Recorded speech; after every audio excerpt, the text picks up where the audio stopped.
Hi hello ಎಲ್ಲರಿಗೂ ನಮಸ್ಕಾರ. ನಾನು ನಿಮ್ಮ ಅನಾಮಿಕಾ ಅನು. ಅಭಿವ್ಯಕ್ತಿ ಕಥಾಲೋಕಕ್ಕೆ ಸ್ವಾಗತ. ಉಸಿರಾದ ನೀ ಜೀವಕ್ಕೆ ಕಥೆಯ 39ನೇ ಅಧ್ಯಾಯವನ್ನು ಶುರು ಮಾಡೋಣ. ಆದರೆ ಅಪ್ಪ ಅಮ್ಮನ ಯಾವ ಸಮಾಧಾನದ ಮಾತುಗಳು ಅವಳ ಹೃದಯದಲ್ಲಿ ಹೊತ್ತು ಹುರಿಯುತ್ತಿರುವ ಬೆಂಕಿಯನ್ನು ಶಮನಗೊಳಿಸೋಕ್ಕಾಗಲಿಲ್ಲ. ಮಗಳ ಸೋತ ಮುಖ ನೋಡಲಾಗದೆ ಕುಮಾರ್ ಅವರು ಆರುಷಿ ಕೈ ಹಿಡಿದು ಅವಳನ್ನು ಸೋಫಾದಲ್ಲಿ ಕೂರಿಸಿ, ಹಿಂದಿನ ದಿನ ಓಜಸ್ ತಮಗೆ ಹೇಳಿದ ಅಷ್ಟೂ ವಿಷಯವನ್ನು ತಿಳಿಸಿದರೆ ಆಘಾತಕ್ಕೆ ಒಳಗಾದ ಆರುಷಿ, ಅಂದರೆ ಚಿಂಟು ಶಾಶ್ವತ್ ಮಗ ಅಂತ ನ್ಯೂಸ್ ಚಾನಲ್ಗೆ ಕಿಶೋರಿ ಅತ್ತೆ ಫೋನ್ ಮಾಡಿ ಮಾಹಿತಿ ಕೊಟ್ರಾ? ಬೇರೆ ಬೇರೆ ವೇಷ ಧರಿಸಿ ಹೆಣ್ಮಕ್ಳಿಗೆ ಮೋಸ ಮಾಡ್ತಾ ಇರೋ ಆ ಕ್ರೂರಿ ಮಗನಿಗೆ ನಾನು ಜನ್ಮ ಕೊಟ್ಟಿದ್ದೀನಿ ಅಂತ ಚಿಂಟು ಬಗ್ಗೆ ಕೆಟ್ಟ ಅಭಿಪ್ರಾಯ ಬರೋ ಹಾಗೆ ಅತ್ತೆ ಮೀಡಿಯಾ ಕಿವಿ ಚುಚ್ಚಿದಾರಾ? ಯಾಕಪ್ಪ ಅವ್ರಿಗೆ ನಮ್ಮ ಮೇಲೆ ಇಷ್ಟೊಂದು ದ್ವೇಷ? ಅವರಿಂದ ನನ್ನ ಬದುಕೆ ಹಾಳಾದರೂ ಅವ್ರ ತಂಟೆಗೆ ಹೋಗದೆ ನಾವಾಯಿತು ನಮ್ಮ ಕೆಲಸ ಆಯಿತು ಅಂತ ಬದುಕ್ತಿದ್ರು ಅವ್ರು ಯಾಕೆ ಹೀಗೆ ಹುಡುಕೊಂಡು ಬಂದು ನಮಗೆ ಟಾರ್ಚರ್ ಕೊಡ್ತಾರೆ? ಇನ್ನು ನನ್ನ ಮಗ ಚಿಂಟು ಅದೊಂದು ಪಾಪದ ಕೂಸು, ಅದ್ರ ಮೇಲೆ ಎಂಥ ದ್ವೇಷ ಅಪ್ಪ ಅತ್ತೆಗೆ? ಹೆತ್ತ ಕರುಳಿಗೆ ಚಿಂಟು ಭವಿಷ್ಯದ ಬಗ್ಗೆ ಚಿಂತೆ ಕಾಡೋದಕ್ಕೆ ಶುರುವಾಯಿತು. ಆದರೆ ಕುಮಾರ್ ಅವರು ಓಜಸ್ ಈ ಸಮಸ್ಯೆಯನ್ನು ಹೇಗೆ ಬಗೆಹರಿಸಬೇಕು ಅನ್ನೋ ಪ್ಲ್ಯಾನ್ ಹಾಕ್ಕೊಂಡಿದ್ದಾನೆ ಅನ್ನೋದನ್ನು ತಿಳಿಸಿದ್ರೆ ಆರುಷಿ ಮನಕ್ಕೆ ತಂಪೆರೆದಂತೆ ಆಯಿತು. ಅಪ್ಪ, ಚಂದ್ರ ಹೇಳಿದ ಹಾಗೆ ನಡ್ಕೊಂಡ್ರೆ ಚಿಂಟು ಬಗ್ಗೆ ಯಾರೂ ಕೂಡ ಚಕಾರ ಎತ್ತೋದಿಲ್ಲ. ಆದರೆ ಅವ್ರು ಯಾಕೆ ನಮಗೆ ಇಂಥ ದೊಡ್ಡ ಸಹಾಯ ಮಾಡೋಕ್ಕೆ ಮುಂದೆ ಬಂದರು? ಮಾನವೀಯ ದೃಷ್ಟಿಯಿಂದ ಹಾಗೆ ಹೀಗೆ ಅನ್ನೋ ದೊಡ್ಡ ಮಾತು ಬೇಡ ಅಪ್ಪ. ಯಾಕಂದರೆ ನಾನು ಕಂಡಿರೋ ಹಾಗೆ ಚಂದ್ರ ಅವರಿಗೆ ಅಂಥ ಪ್ರಬುದ್ಧತೆ ಏನಿಲ್ಲ. ಕಷ್ಟ ಅಂದವ್ರಿಗೆ ಸಣ್ಣ ಪುಟ್ಟ ಕೈಲಾದ ಸಹಾಯ ಮಾಡ್ತಾರೆ. ಆದರೆ ಚಿಂಟುಗೋಸ್ಕರ ಇಷ್ಟು ದೊಡ್ಡ ತ್ಯಾಗ ಮಾಡಿದ್ದಾರೆ ಅಂದರೆ ನನಗೆ ನಿಜಕ್ಕೂ ನಂಬೋಕ್ಕಾಗ್ತಾ ಇಲ್ಲ. ಅಪ್ಪ, ಅವರ ಈ ನಿರ್ಧಾರದ ಹಿಂದೆ ಏನು ಉದ್ದೇಶ ಇದೆ ಅನ್ನೋದನ್ನು ನಾನು ತಿಳ್ಕೊಳ್ಳೇಬೇಕು. ನೀವು ಅಮ್ಮ ಪ್ಲೀಸ್ ನನ್ನ ಜೊತೆ ಬನ್ನಿ. ಈಗಲೇ ಅವ್ರ ಮನೆಗೆ ಹೋಗಿ ಅವರು ಇಂಥ ದೊಡ್ಡ ಹೆಜ್ಜೆ ಇಟ್ಟಿದ್ದು ಯಾಕೆ ಅಂತ ಕೇಳ್ಕೊಂಡು ಬರೋಣ ಅಂತ ಹೇಳಿದ್ರೆ ಕುಮಾರ್ ಅವರು ಮಗಳ ನೆತ್ತಿ ಸವರಿ, ಓಜಸ್ ಯಾಕೆ ಈ ತೀರ್ಮಾನ ಮಾಡ್ದ ಅನ್ನೋದು ನನಗೂ ಗೊತ್ತಿಲ್ಲ ಮಗಳೇ. ಆದರೆ ಅವರ ಕೃತ್ಯದ ಹಿಂದೆ ಯಾವುದೇ ದುರುದ್ದೇಶ ಇಲ್ಲ. ನನಗೆ ಗೊತ್ತು, ನಿನಗಷ್ಟು ಸುಲಭಕ್ಕೆ ಯಾವುದೇ ವ್ಯಕ್ತಿನ ನಂಬಿ ಅವ್ರು ಹೇಳಿದ ಹಾಗೆ ಕೇಳೋದು ಅಷ್ಟು ಸುಲಭದ ಕೆಲಸ ಅಲ್ಲ ಅಂತ. ಆದರೆ ಚಿಂಟುಗೋಸ್ಕರ ಇದೊಂದು ಸಲ ರಿಸ್ಕ್ ತೆಗೆದುಕೊಂಡು ನೋಡು ಮಗಳೇ. ಹಾಗೆ ನಿನಗೆ ಓಜಸ್ ಜೊತೆ ಏನೇ ಮಾತಾಡೋದಿದ್ರೂ ವೈಯಕ್ತಿಕವಾಗಿ ಕೂತು ಮಾತಾಡೋದು ಉತ್ತಮ ಅನಿಸುತ್ತೆ.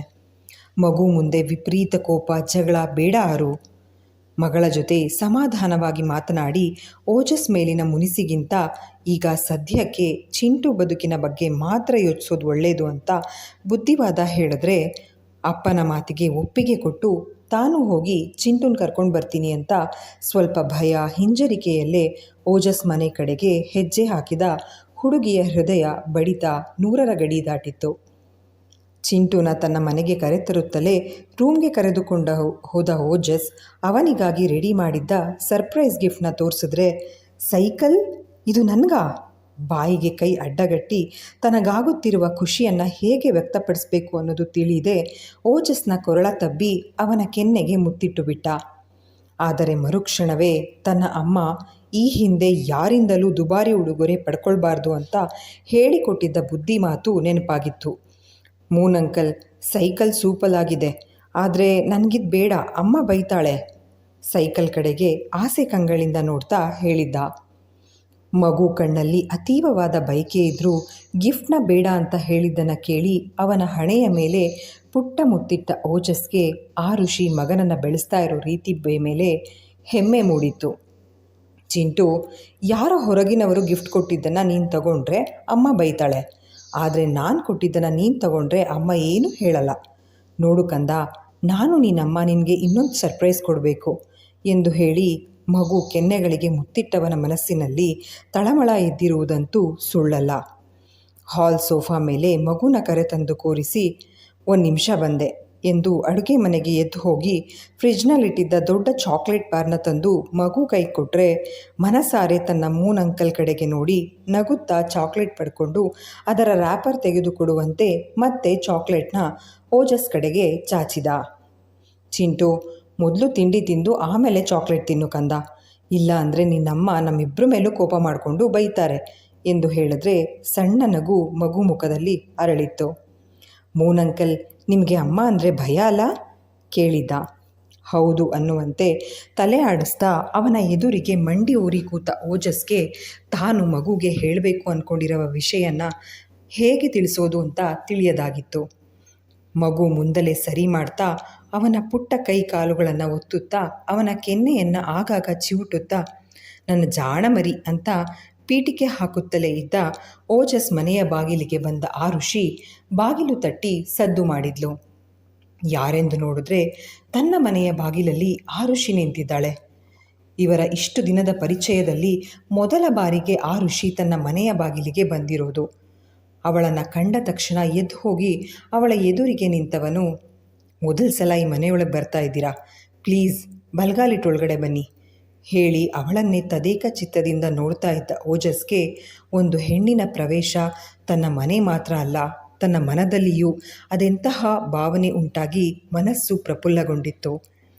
ಆದರೆ ತನ್ನ ಮನದಲ್ಲಿ ಆರುಷಿ ಆಗಮನದಿಂದ ಉಂಟಾಗಿರುವ ಪ್ರಸನ್ನತೆಯನ್ನು ತೋರುಪಡಿಸದೆ ಬನ್ನಿ ಔಪಚಾರಿಕವಾಗಿ ಅವಳನ್ನು ಒಳಗೆ ಕರೆದು ತಾನು ಹೋಗಿ ಚಿಂಟು ಪಕ್ಕ ಕೂತ. ತನ್ನಮ್ಮ ಮೂನಂಕಲ್ ಮನೆಗೆ ಬಂದಿರೋದನ್ನು ಕಂಡು ಸೈಕಲ್ ಬಗ್ಗೆ ಅವರಿಗೆ ಹೇಳೋದ ಬೇಡವಾ ಅಂತ ಗಲ್ಲಕ್ಕೆ ಕೈಯಾನಿಸಿ ಕೂತಿದ್ದ ಹುಡುಗನನ್ನು ಬಳಿ ಕರೆದು ತನ್ನ ಮಡಿನಲ್ಲಿ ಕೂರಿಸ್ಕೊಂಡ ಆರುಷಿ, ಚಿಂಟು ನಿನಗಿವ್ರನ್ನ ಕಂಡ್ರೆ ಇಷ್ಟನಾ ಅಂತ ಕೇಳಿದ್ರೆ ಹ್ಞೂ ಅಂತ ತಲೆ ಆಡಿಸಿ ಕೈಗಳನ್ನು ಎರಡೂ ಕಡೆಗೆ ಪೂರ್ತಿಯಾಗಿ ಚಾಚಿ ಇಷ್ಟೊಂದಿಷ್ಟ ಅಂತ ಹೇಳ್ದ. ಅವನ ಮಾತಿಗೆ ನಸುನಕ್ಕು, ಹಾಗಾದರೆ ಮೂನಂಕಲ್ ಕಡೆಯಿಂದ ನಿನಗೊಂದು ಸರ್ಪ್ರೈಸ್ ಗಿಫ್ಟ್ ಇದೆ ಎಂದು ಹೇಳಿದ್ರೆ ಅಮ್ಮನ ಮಡಿಲಿನಿಂದ ಇಳಿದು ಅವಳ ಕೈ ಹಿಡಿದು ರೂಮಿಗೆ ಕರ್ಕೊಂಡು ಹೋಗಿ, ಆಗಲೇ ಮೂನಂಕಲ್ ನನಗೆ ಗಿಫ್ಟ್ ತೋರಿಸಿದ್ರು, ನಾನು ಬೇಡ ಅಮ್ಮ ಬೈತಾಳೆ ಎಂದೆ, ಆದರೆ ಅಂಕಲ್ ಅಮ್ಮ ನಾನು ಗಿಫ್ಟ್ ಕೊಟ್ಟರೆ ಬೈಯಲ್ಲ ಅಂತ ಹೇಳಿದ್ರು. ಅಮ್ಮ ನೀನು ಬೈಯಲ್ಲ ಅಲ್ಲ, ಈ ಸೈಕಲ್ ನನಗಲ್ಲ ಅಮ್ಮನ ಕಡೆಗೆ ಆಸೆ ಕಂಗಳನ್ನು ಹೊತ್ತು ಕೇಳಿದ್ದ. ತಕ್ಷಣಕ್ಕೆ ಏನು ಹೇಳಬೇಕು ಅನ್ನೋದು ಆರುಷಿಗೆ ತೋಚದೆ ಹೋಯಿತು. ಈ ಗಿಫ್ಟ್ ತಗೋಬೇಡ ಅಂತ ಒರಟಾಗಿ ಹೇಳಿ ಮಗು ಮನಸ್ಸನ್ನು ನೋಯಿಸಲು ಆಗದು. ಹಾಗಂತ ಸೈಕಲ್ ನಿನಗೆ ಅಂತ ಹೇಳಿ ಓಜಸ್ ಕೊಟ್ಟ ಉಡುಗೊರೆಯನ್ನು ಹಾಗೆ ಪಡ್ಕೊಳ್ಳೋದಕ್ಕೂ ಮನಸ್ಸೊಪ್ತಾ ಇಲ್ಲ.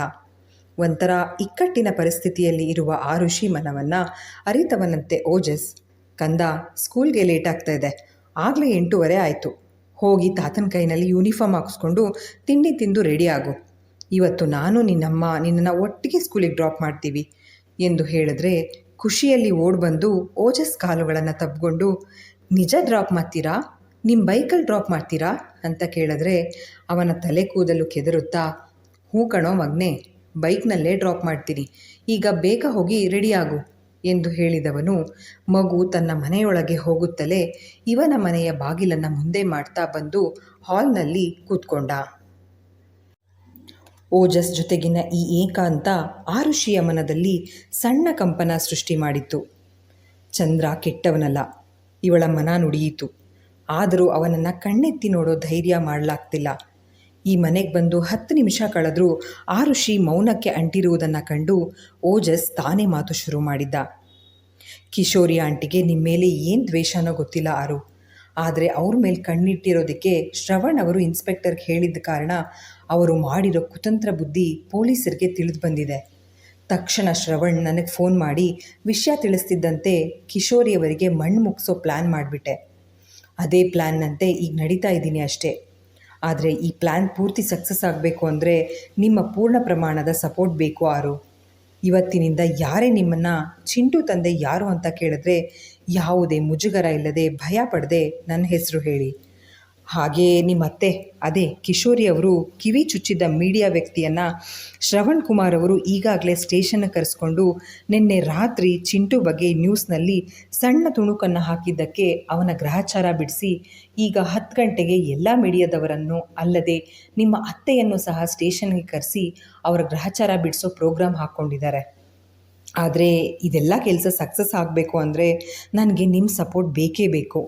ಒಂದು ಸಲ ನಿಮ್ಮ ಸಪೋರ್ಟ್ ಕೊಟ್ಟು ನೋಡಿ, ಆ ಕಿಶೋರಿನ ನನ್ನ ಕೈ ಬೆರಳು ತುದಿನಲ್ಲಿ ಬುಗುರಿ ಆಡಿಸಿದ ಹಾಗೆ ಆಡಿಸ್ತೀನಿ. ನಮ್ಮ ಚಿಂಟು ಬಗ್ಗೆನೇ ನ್ಯೂಸ್ನಲ್ಲಿ ಕೆಟ್ಟದಾಗಿ ಬರೋ ಹಾಗೆ ಮಾಡ್ತಾರಾ?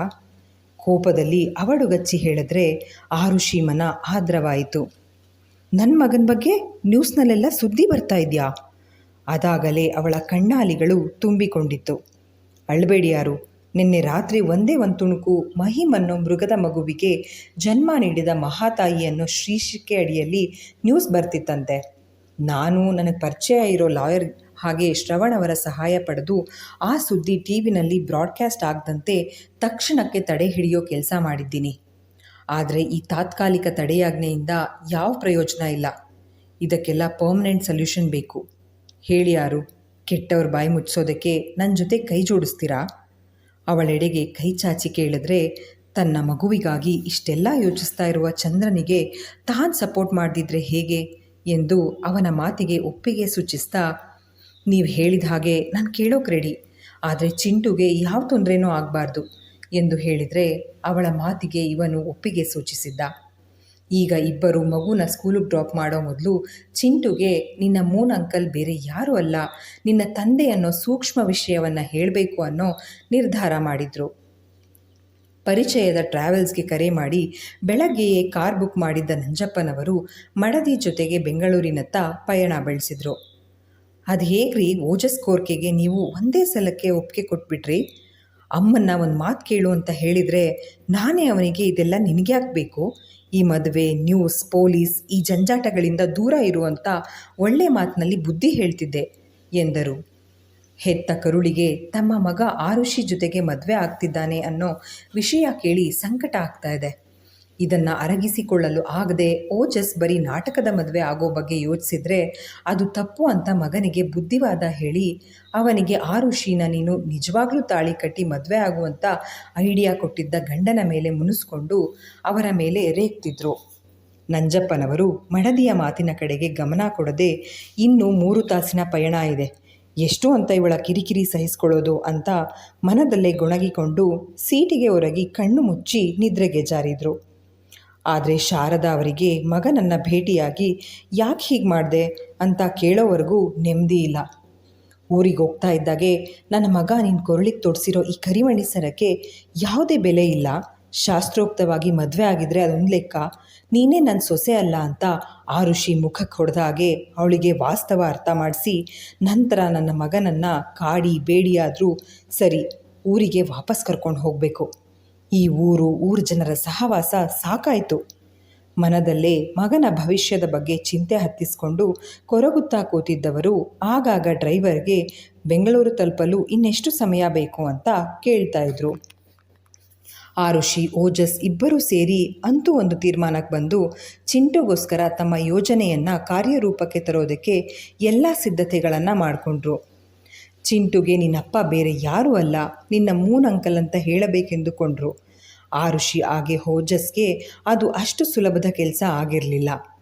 ಸ್ಕೂಲ್ಗೆ ಹೋಗಲು ರೆಡಿಯಾಗಿದ್ದ ಚಿಂಟು ಬೆನ್ನಿಗೆ ಬ್ಯಾಗ್ ನೇತಾಕೊಂಡು ತನ್ನ ಅಮ್ಮ ಹಾಗೆ ಮೂನ್ ಅಂಕಲ್ಗಾಗಿ ಕಾಯ್ತಾ ಮನೆಯ ಬಾಗಿಲಲ್ಲಿ ನಿಂತಿದ್ರೆ ಇವರಿಬ್ಬರು ಎದುರು ಮನೆಯಿಂದ ಚಿಂತೆಯ ಮುಖ ಹೊತ್ತು ಹೊರಬಂದರು.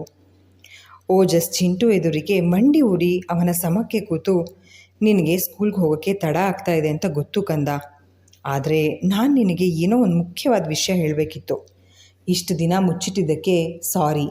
ನಾನು ನಿನಗೆ ಮೂನ್ ಅಂಕಲ್ ಅಲ್ಲ, ನಿಜ ಹೇಳಬೇಕು ಅಂದರೆ ನಾನು ನಿನಗೆ ಅಪ್ಪ ಆಗಬೇಕು. ನೀನಿನ್ಮೇಲೆ ನನ್ನ ಅಂಕಲ್ ಅಂತ ಕರಿಬೇಡ, ಅಪ್ಪ, ಪಪ್ಪ, ಡ್ಯಾಡ್ ನಿನಗೆ ಹೇಗಿಷ್ಟನೋ ಹಾಗೆ ಕರಿ ಎಂದು ಹೇಳಿ ಅವನ ಹಣೆಗೆ ಮುತ್ತಿಟ್ರೆ ಗೊಂದಲದ ಮುಖ ಮಾಡಿ ತನ್ನಮ್ಮನ ಕಡೆಗೆ ನೋಡಿದ್ದ. ನಿನ್ನ ಮೂನ್ ಅಂಕಲ್ ಎಂದವಳು ನಾಲ್ಗೆ ಕಚ್ಕೊಂಡು, ಚಂದ್ರ ಹೇಳ್ತಾ ಇರೋದು ನಿಜ ಚಿಂಟು, ನೀನು ಇವ್ರ ಮಗ, ಇನ್ಮೇಲೆ ನೀನಿವರನ್ನು ಅಪ್ಪ ಅಂತ ಕರಿಬೇಕು ಆಯಿತಾ ಎಂದು ಹೇಳಿದ್ರೆ ಕಣ್ಣು ತುಂಬಿಕೊಂಡು ತನ್ನ ಅಮ್ಮನನ್ನೇ ನೋಡ್ತಾ ಎತ್ತಿಕೋ ಎನ್ನುವಂತೆ ಕೈ ಚಾಚಿದ್ರೆ ಆರುಷಿಗೆ ಮಗನ ವರ್ತನೆ ನಿಜಕ್ಕೂ ವಿಚಿತ್ರ ಅನಿಸಿತ್ತು.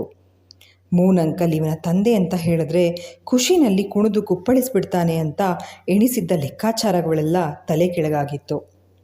ಮಗನನ್ನು ಎತ್ತಿಕೊಂಡು ಅವನ ಕೆನ್ನೆಗೆ ಮುತ್ತಿಟ್ಟು, ಇವ್ರು ನಿನ್ನ ಅಪ್ಪ ಅಂತ ಹೇಳಿದ್ರೆ ಖುಷಿ ಪಡಬೇಕು ತಾನೆ, ಈಗ ಸ್ವಲ್ಪ ಹೊತ್ತಿಗೆ ಮುಂಚೆ ಇವರಂದರೆ ತುಂಬ ಇಷ್ಟ ಅಂತ ಹೇಳಿದ್ದೆ ನೀನು ಅಂತ ಕೇಳಿದ್ರೆ ಮಗನ ಕಣ್ಣು ತೊಡೆದ್ರೆ, ನನಗೆ ಮೂನ್ ಅಂಕಲ್ ಇಷ್ಟ, ಆದರೆ ನನಗೆ ನೀನು ಇಷ್ಟ, ನೀನು ತುಂಬ ಸ್ಟ್ರಾಂಗ್, ಅದಕ್ಕೆ ನನಗೆ ಅಪ್ಪ ಅಮ್ಮ 2 ಪೀಪಲ್ ಇಲ್ಲ ಅಂತ ಮೂನ್ ಅಂಕಲ್ ಹೇಳಿದ್ರಲ್ಲ, ಅಂದರೆ ಈಗ ನೀನು ಸ್ಟ್ರಾಂಗ್ ಇಲ್ವಾ? ನನಗೀಗ 1 ಪೀಪಲಲ್ಲಿ ಅಪ್ಪ ಅಮ್ಮ ಸಿಗಲ್ಲ ಅಲ್ಲ, ನನಗೂ ಸಾರಾ ಥರ 2 ಪೀಪಲ್ ಅಪ್ಪ ಅಮ್ಮ ಸಿಗ್ತಾರಾ ಇಷ್ಟು ದಿನ ತನ್ನಮ್ಮ ಸಿಂಗಲ್ ಪೇರೆಂಟ್ ಅನ್ನೋ ವಿಷಯದಲ್ಲಿ ಮಗು ಕೊರಗದೇ ಇರಲಿ ಎಂದು ಓಜಸ್ ಖುದ್ದು ತಾನೇ ಆರುಷಿಯನ್ನು ಸೂಪರ್ ವಿಮೆನ್ ಅಂತ ಚಿಂಟು ಹತ್ರ ವೈಭವೀಕರಿಸಿಬಿಟ್ಟಿದ್ದ. ಈಗ ಅದೇ ಕಾರಣಕ್ಕೆ ಚಿಂಟು ಬದುಕಿಗೆ ತನ್ನ ಫೇವ್ರೆಟ್ ವ್ಯಕ್ತಿನೇ ಅಪ್ಪನ ಸ್ಥಾನಕ್ಕೆ ಬಂದರೂ ಅಮ್ಮನ ಬಗ್ಗೆ ಚಿಂತೆ ಹತ್ತಿದ ಹುಡುಗನಿಗೆ ಈಗ ಸಂಭ್ರಮ ಪಡೋದಕ್ಕೇ ಆಗ್ತಾ ಇಲ್ಲ. ಓಜಸ್ಗೆ ಒಂದು ಕ್ಷಣ ಚಿಂಟು ತನ್ನಮ್ಮನ ಮೇಲಿಟ್ಟಿರುವ ಪ್ರೀತಿ ಭರವಸೆ ಕಂಡು ಭಾವುಕನಾದ. ಅಪ್ಪ ಅನ್ನೋ ವ್ಯಕ್ತಿನ ಕೊರತೆನೇ ಬರದಂತೆ ಸಾಕಿರೋ ಈ ಮಹಾತಾಯಿಗೆ ಕಿಶೋರಿ ಅಂತ ಹೆಣ್ಣಿನಿಂದ ತೊಂದರೆ ಇಲ್ಲದೆ ಹೋಗಿದ್ರೆ ಇವರಿಬ್ಬರ ನಡುವೆ ತನಗೂ ಹೀಗೆ ಬರೋ ಪ್ರಮೇಯನೇ ಇರ್ತಾ ಇರಲಿಲ್ಲ. ಆದರೆ ಈಗ ಇವನಿಗೂ ಬೇರೆ ದಾರಿ ಕಾಣದಾಗಿದೆ. ಯಾವುದೇ ಕಾರಣಕ್ಕೂ ಚಿಂಟು ಆ ಮೋಸಗಾರ ಮಹಿಮ್ ಮಗ ಅಲ್ಲ. ಕಿಶೋರಿ ಅವರು ಮೀಡಿಯಾಗೆ ತಪ್ಪು ಮಾಹಿತಿ ಕೊಟ್ಟು ಒಂದು ಕುಟುಂಬದ ಮರ್ಯಾದೆಗೆ ಧಕ್ಕೆ ತಂದಿದ್ದಾರೆ ಅಂತ ಅವ್ರ ಮೇಲೆ ಕೇಸ್ ದಾಖಲು ಮಾಡಿ ಅವರಿಗೆ ಸರಿಯಾಗಿ ಪಾಠ ಕಲಿಸ್ಬೇಕು ಅಂದ್ಕೊಂಡಿರೋ ಯೋಜನೆ ಸಫಲಗೊಳಿಸುವ ಸಲುವಾಗಿ ಎದ್ದು ನಿಂತವನು ಆರುಷಿ ತೋಳಲ್ಲಿದ್ದ ಮಗುವನ್ನು ತಾನೆತ್ಕೊಂಡು, ಯಾರು ಹೇಳಿದ್ದು ನಿನ್ನಮ್ಮ ಸ್ಟ್ರಾಂಗ್ ಇಲ್ಲ ಅಂತ? ಅವರು ಅವತ್ತೂ ಸ್ಟ್ರಾಂಗ್, ಇವತ್ತೂ ಸ್ಟ್ರಾಂಗ್, ಮುಂದೆ ಕೂಡ ತುಂಬ ತುಂಬ ಸ್ಟ್ರಾಂಗ್ ಆಗೇ ಇರ್ತಾರೆ. ಆದರೆ ನಾನು ನಿನ್ನಮ್ಮನಷ್ಟು ಸ್ಟ್ರಾಂಗ್ ಇಲ್ವಲ್ಲ ಚಿಂಟು. ಅಷ್ಟೇ ಅಲ್ಲ, ನನಗೊಬ್ಬನಿಗೆ ಮನೆಯಲ್ಲಿ ಎಷ್ಟು ಬೋರ್ ಆಗುತ್ತೆ ಗೊತ್ತಾ? ಅದಕ್ಕೆ ನಿನ್ನಮ್ಮನ ಜೊತೆಗೆ ಇರೋಣ ಅಂತ ಅಂದ್ಕೊಂಡೆ. ಅದಕ್ಕೆ ನಿನ್ನಮ್ಮ ಪರ್ಮಿಷನ್ ಕೊಟ್ಟರು ಅಂತ ಹೇಳ್ದ. ಇಲ್ಲಿಗೆ ಈ ಸಂಚಿಕೆ ಮುಕ್ತಾಯವಾಯಿತು. ಸಂಚಿಕೆ ನಿಮ್ಮೆಲ್ಲರಿಗೂ ಇಷ್ಟವಾಗಿದೆ ಅಂತ ಭಾವಿಸ್ತೇನೆ. ದಯವಿಟ್ಟು ನಿಮ್ಮ ಅನಿಸಿಕೆ ಅಭಿಪ್ರಾಯಗಳನ್ನು ಕಮೆಂಟ್ ಸೆಕ್ಷನ್ನಲ್ಲಿ ಹಂಚ್ಕೊಳ್ಳೋದನ್ನು ಮರಿಬೇಡಿ. ಧನ್ಯವಾದಗಳು.